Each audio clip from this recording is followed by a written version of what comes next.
성경 말씀 민수기 5장 1절에서 10절입니다. 여호와께서 모세에게 말씀하여 이르시되 이스라엘 자손에게 명령하여 모든 나병 환자와 유출증이 있는 자와 죽음으로 부정하게 된 자를 다 진영 밖으로 내보내되 남녀를 막론하고 다 진영 밖으로 내보내어 그들이 진영을 더럽히게 하지 말라. 내가 그 진영 가운데에 거하느니라 하시매 이스라엘 자손이 그같이 행하여 그들을 진영 밖으로 내보내었으니 곧 여호와께서 모세에게 이르신 대로 이스라엘 자손이 행하였더라. 여호와께서 모세에게 말씀하여 이르시되 이스라엘 자손에게 이르라. 남자나 여자나 사람들이 범하는 죄를 범하여 여호와께 거역함으로 죄를 지으며 그 지은 죄를 잡아가고 그 죄값을 온전히 갚되 5분의 1을 더하여 그가 죄를 지었던 그 사람에게 돌려줄 것이요 만일 죄값을 받을 만한 친척이 없으면 그 죄값을 여호와께 드려 제사장에게로 돌릴 것이니 이는 그를 위하여 속죄할 속죄의 수양과 함께 돌릴 것이니라. 이스라엘 자손이 거제로 제사장에게 가져오는 모든 성물은 그의 것이 될 것이라. 각 사람이 구별한 물건은 그의 것이 되나니 누구든지 제사장에게 주는 것은 그의 것이 되느니라. 아멘. 민수기 1장과 2장에서는 이스라엘 백성들의 20세 이상의 사람을, 즉 싸움에 나갈 만한 사람을 계수한 것을 기록하였습니다. 그리고 민수기 3장과 4장에서는 레위 지파의 사람을 기록하는데 특별히 레위 지파, 게르손, 고핫, 무라리 이 자손들을 중심으로 성막에 봉사하는 것과 또 무라리 고핫 자손의 후손을 통해서 제사장 집권을 감당한 것을 기록을 했습니다. 그리고 오늘 민수기 5장에서는 무엇에 대한 기록이냐면 죄와 부정에 대한 것을 기록하고 있습니다. 왜 이것이 중요하냐면 1장과 2장에서 이스라엘 백성들은 싸움에 나갈 만한 사람을 계수했다라고 성경이 기록하고 있는데 이거는 외부의 적을 준비하기 위해서 백성을 계수한 것입니다. 그러니까 이스라엘 백성들이 앞으로 광야의 길을 갈 때 외부의 적들이 왔을 때 그 외부의 적들과 싸울 만한 군사를 조직하고 군사를 모집하고 군사를 훈련하는 것은 대단히 중요한 것입니다. 그런데 오늘 5장에서는 이 외부의 적이 아닌 내부의 적을 준비하는 과정, 그 내부의 적이 뭐냐면 부정과 오늘 성경에 나와 있는 죄라는 것을 볼 수가 있습니다. 오늘 민수기 5장에서 보면은 5장 2절에서 보면 이스라엘 자손에게 명령하여 모든 나병한 자와 유출증이 있는 자와 죽음으로 부정하게 된 자를 다 진영 밖으로 내보내되 그랬습니다. 자, 여기서 우리가 좀 생각해 볼 수 있는 것은 우리 가운데 내가 정말 죽을 병이 들어야 되겠다. 나는 병이 들어야 되겠다.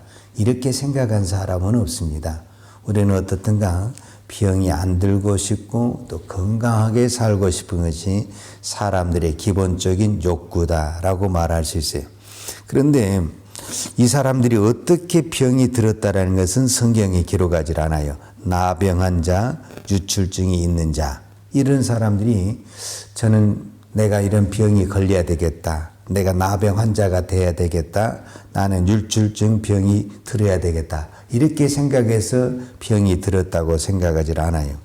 이런 사람들도 어쩌다가 내가 이런 병이 들어서 얼마나 마음적으로나 또 육체적으로 고통을 당하겠습니까?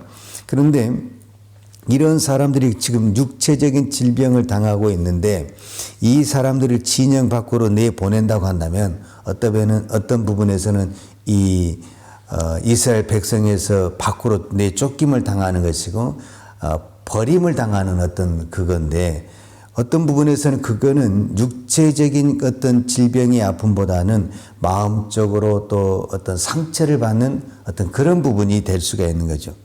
그럼에도 불구하고 성경은 뭐라고 하냐면 이거를 진영 밖으로 내보내라는 겁니다. 그런데 이 사람들이 어떻게 해서 병이 들었다라는 것은 기록하고 있지 않는데 그 밑에를 보게 되면은 우리가 한 가지 생각해 볼 수 있는 것이 바로 이겁니다. 5장 2절을 다시 읽겠습니다. 이스라엘 자손에게 명령하여 모든 나병한 자와 유출증이 있는 자와 죽음으로 부정하게 된 자를 다 진영 밖으로 내보내되 그랬습니다. 그러니까 나병한 자와 유출증이 있는 자를 진영 밖으로 내보내되 이렇게 성경이 기록하지 않냐고 나병한 자와 유출증이 있는 자와 그 다음에 죽음으로 부정하게 된 자를 진영 밖으로. 그러니까 죽음으로 부정하게 된 자라는 것은 우리가 어떤 죽은 시체를 만짐으로 인해서 부정하게 됐다라는 것을 볼 수 있는데 꼭 죽은 시체라는 것보다는 율법에 어긋난 어떤 부정한 것들이 나타났다라는 것을 볼 수가 있죠. 그러니까 결국은 이런 나병 환자나 유출증 환자나 또 부정하게 된 것은 뭔가 내부에서 불의한 것이 지금 일어났다라는 것을 볼 수가 있습니다. 이것을 진영 밖으로 내보내야 된다라고 성경이 기록하고 있습니다. 사실 어느 단체이든지 우리 국가든지 사회든지 또 이 작게는 개인에게 있든지 외부의 적이라는 것이 있고 내부의 적이라는 것이 있습니다. 사실 외부의 적은 어떤 부분에서는 눈에 보입니다. 그렇기 때문에 우리가 준비도 할 수 있고 또 어떤 부분에서는 그것을 대체할 수 있는 힘을 기를 수도 있습니다. 그런데 가장 우리가 나도 모르게 넘어갈 수 있는 것이 뭐냐면은 내 안에 불의와 타협하는 것이고 내 안에 부정이 일어나는 사건들은 가장 어려운 것들이고 또한 이것이 무서운 지혜라는 것을 볼 수가 있습니다.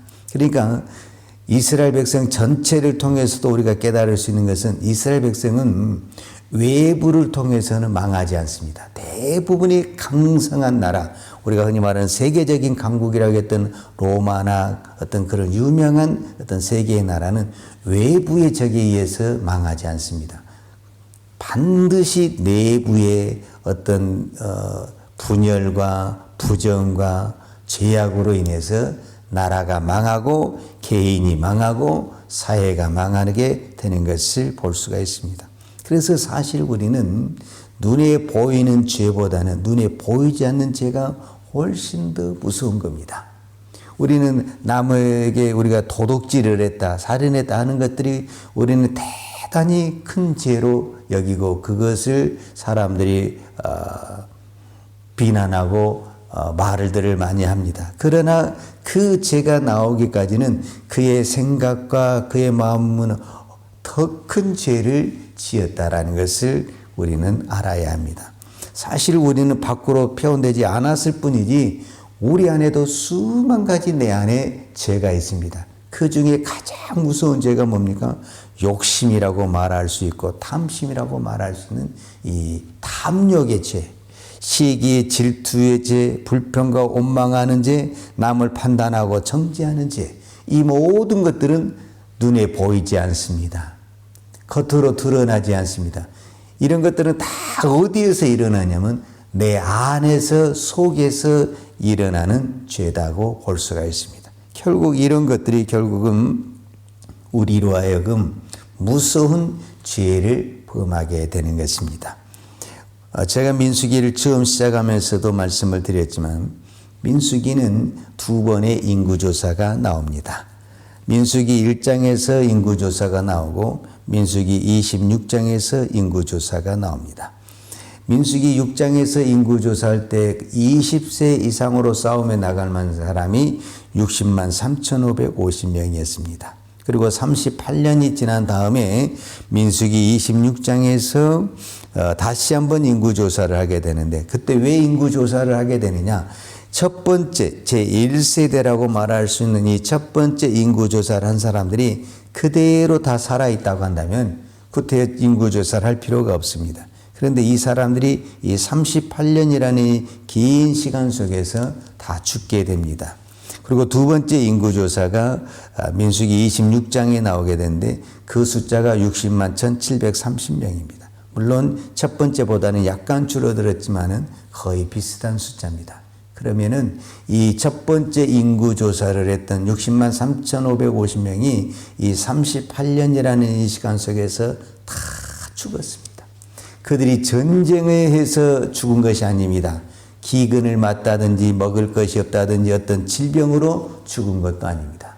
다 부정과 죄로 말미암아 죽게 됩니다. 그 중에 가장 큰 죄가 불평과 원망이다라고 말씀을 했습니다. 그러니까 이 불평과 원망은 외부에서 오는 것이 아니라 내 안에서 일어나는 이 죄, 이것이 말로 표현할 수 없이 큰 죄입니다. 이것이 작은 것 같지만 한 사람이 불평을 하고 한 사람이 부정을 할 때 이것은 극히 작은 것 같지만 이 한 사람의 죄가 한 민족을 전체를 망하게 하고 죽게 했다라는 것입니다. 그래서 하나님께서 나병한 자, 유출증이 있는 자, 죽음으로 부정하게 된 자를 다 진영 밖으로 내보내라. 이것이 어떤 부분에서는 하나님이 너무 독하게 하는 것 같지만 맞습니다. 하나님은 정말 사랑이 많으시고 은혜가 풍성하신 분입니다. 그럼에도 불구하고 하나님은 때로는 굉장히 무섭습니다. 특별히 이 죄를 다스리는 이 부분에 대해서는 너무하다 할 정도로 굉장히 무섭게 다룹니다. 그렇게 작은 죄인데 이렇게까지 할 수가 있을까라는 부분이 있는데 그 작은 죄가 전체를 멸망하게 한다라는 것을 우리는 알아야 됩니다. 그 중에 하나의 사건을 이제 우리가 깨달을 수 있는 것이 뭐냐면은 여호수아 6장과 7장에 가게 되면은 이스라엘 백성들이 이제 요단강을 건너서 가나안을 점령을 할 때 첫 번째 성이 여리고성입니다. 우리가 잘 아는 여리고성입니다. 그 여리고성을 점령할 때 하나님께서 여호수아를 통해서 명령한 것이 있습니다. 그 명령한 것이 무엇이냐면은 이 여리고성은 이스라엘 백성들이 전쟁을 해서 승리한 것이 아닙니다. 이거는 전적으로 하나님이 역사에서 여리고성을 점령하게 된 것입니다. 그래서 우리가 성경을 제대로 봐야 됩니다. 여러분, 대부분이 그때 당시 전쟁에서 이기게 되면 그 전리품을 누가 가져가게 되어 있냐면은 전쟁에 승리한 사람이 가져가게 되어 있습니다. 그러니까 여리고성을 누가 전쟁을 했냐면은 이스라엘 백성이 전쟁을 한 것이 아닙니다. 이거는 하나님이 전쟁을 한 것입니다. 그렇기 때문에 여리고성에 나온 모든 전리품은 이스라엘 백성이 가져갈 수가 없고 하나님이 가져가야 되는 것입니다. 그래서 하나님은 여호수아를 통해서 이 여리고성에 나온 모든 물건에 대해서는 이스라엘 백성이 손을 대서도 안 되고 가져가서도 안 된다. 이 모든 것은 하나님 앞에 가져가야 된다라고 명령을 했습니다. 그런데 우리가 잘 아는 대로 이 아간이라는 사람이 무엇을 하게 되냐면은 그 여리고성 전투에서 거기에 있는 물건을 가져가면 안 되는데 가져가게 됩니다. 그 가져간 것 중에 여러 가지가 있는데 그 중에 한 가지를 고르라고 한다면은 시날산의 아름다운 외투 한 벌이다. 이렇게 성경이 기록하고 옷 한 벌입니다. 옷 한 벌. 여러분 옷 한 벌 가져갔다 해서 그것이 죽을 죄입니까? 어떻게 사람이 옷 한 벌 가져갔다고 해서 그 사람뿐만 아니라 가족 전체가 다 죽임을 당해야 됩니까? 이거 너무하지 않습니까? 어떤 부분에서. 그리고 우리는 좀 그런 부분에 대해서 인간적인 생각을 해볼 수가 있습니다. 이 광야라는 것이 낮에는 너무 덥지만 또 저녁에는 또 살을 애울 정도로 굉장히 춥습니다. 그 추운 환경 속에서 저녁에 잠을 잘 때 얼마나 추웠겠습니까? 아간의 자녀들이 또 어린애인지 큰애인지 모르는 애들이 자꾸 춥다고 말을 했을 때 저녁에 잠을 잘 때 춥다고 말하고 잠을 설치고 말할 때 부모의 입장에서는 얼마나 그것이 마음에 걸리고 참 속이 상하겠습니까? 그런데 그 전쟁터에서 이 애투 한 벌을 봤을 때 저것을 가져다가 애에게 줘야 되겠다. 그렇게 생각을 하지 않았겠습니까? 그랬을 때 그것이 얼마나 큰 죄라고 생각했겠습니까? 그냥 어떤 부분에서는 순간적인 어떤 물건을 보고 욕심을 낸 거였겠죠. 그러나 이 사건으로 말미암아 이 아간과 아건의 모든 집안은 다 망하게 됐습니다. 어떤 부분에서는 이 애투 한 벌은 가장 작은 것입니다. 우리가 이렇게 생각하면 더 쉽습니다. 아담과 하와가 에덴 동산에서 과일 하나 따먹는 것은 극히 작은 것입니다. 여러분, 과일 하나 따먹었다고 사람을 죽입니까? 세상에 그러지는 않습니다. 아무리 약한 사람도 그 열매 하나 따먹었다고 사람을 죽입니까? 그렇지는 않습니다. 그런데 왜 하나님이 이렇게 무섭게 하는 겁니까? 그것은 과일의 문제가 아니고 옷의 문제가 아닙니다. 하나님의 말씀에 대한 명령, 즉 복종과 불순종, 이것이 문제입니다. 지금 이스라엘 백성들은 아직 광야를 출발하지 않았습니다. 이 광야를 출발하려면 이 명령과 복종이 성립이 되지 않으면 광야에서는 누구도 살아남을 수가 없습니다. 그래서 이렇게 하나님이 엄하게 다스리는 것입니다. 광야에서 살아남을 수 있는 것은 명령과 복종이 이루어졌을 때 살아남을 수가 있습니다. 그래서 가장 작은 것부터서 이 작은 것을 무시하는 것이 아니라 이 작은 것부터 훈련이 안 되게 되면은 나라 전체가 망하게 되고 전 백성이 죽게 되는 것입니다.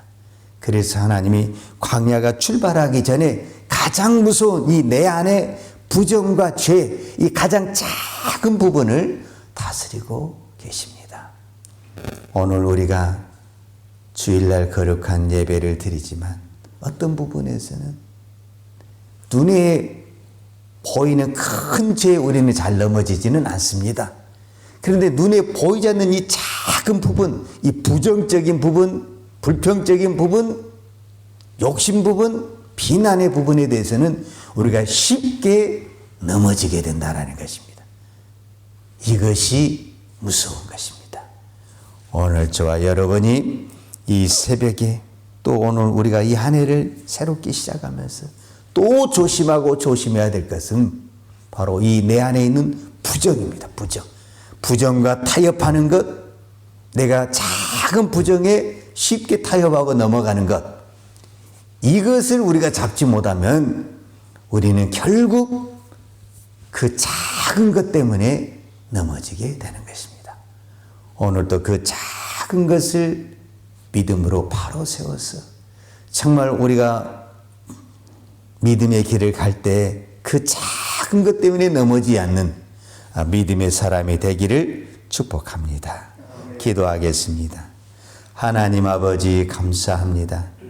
오늘 또 이 새벽을 깨우며 믿음으로 기도할 수 있는 은혜를 허락하신 아버지 감사합니다. 이 새벽에 기도하는 것이 남들이 보기에 가장 작은 것 같고 보잘것없는 것 같고 눈에 드러나지 않는 것 같지만 우리는 이 작은 것, 이 작은 시간 내 우리가 이 기도를 통해서 우리 안에 부정적이고 우리 안에 세상적인 것들을 다 회개하고 하나님 앞에 더 나아갈 수 있는 귀하고 복된 시간인 줄로 믿습니다. 하나님, 이 시간이 정말 하나님과 내가 만나서 거룩으로 나아가는 시간이요, 믿음으로 나아가는 은혜의 시간, 축복의 시간이 되게 하여 주옵소서. 하나님, 이 안에도 저희들에게 2023년이라는 새로운 한 해의 선물을 주신 것을 감사합니다. 하나님, 우리가 믿음의 길을 돌아볼 때 우리는 큰 것 때문에 넘어진 것이 아니라 가장 작은 생각 하나 때문에, 말 한마디 때문에 우리가 넘어지고 실족하고 죄를 질 때가 참 많습니다. 하나님, 오늘 또 우리의 생각과 우리 입술을 붙들어 주셔서 그 작은 부분에 우리가 넘어지지 않도록, 우리가 그 작은 부분에 승리할 수 있도록 주여 우리의 입술을, 우리의 생각을, 우리의 마음을 붙들어 주옵소서. 오늘도 흩어진 우리 모든 성도들이 어느 곳에 있든지 그 자리에서 하나님 앞에 날마다 엎드리게 하시고 하나님 앞에 정결하고 거룩하게 나아갈 수 있는 은혜와 믿음을 허락하여 주옵소서. 오늘 또 하나님 앞에 귀한 예물 드립니다. 드리는 손길을 축복하여 주시고 범사에 감사하는 우리의 믿음, 우리의 신앙이 되게 하여 주옵소서. 예수님의 이름으로 기도하였습니다. 아멘. 여호와는 내게 복을 주시고 너를 지키시기를 원하며 여호와는 그 얼굴로 내게 비추사 은혜 베푸시기를 원하며 여호와는 그 얼굴을 내게로 향하여 드사 평강 주시기를 원하노라. 이제는 우리를 죄악에서 구원하여 주신 우리 주 예수 그리스도의 은혜와 아버지 하나님의 무한하신 사랑과 성령님의 풍성한 은혜가 오늘도 작은 것에 우리가 성실히 믿음으로 살기를 원하는 사랑하는 주의 종들 머리머리 이해와 이 나라의 민족과 한국 교회 위에 온 열방에 나가서 하나님의 복음을 증거하는 선교사님 이해와 사랑하는 주의 자녀들 머리머리 이해 이제로부터 영원토록 함께 있을지어다. 아멘.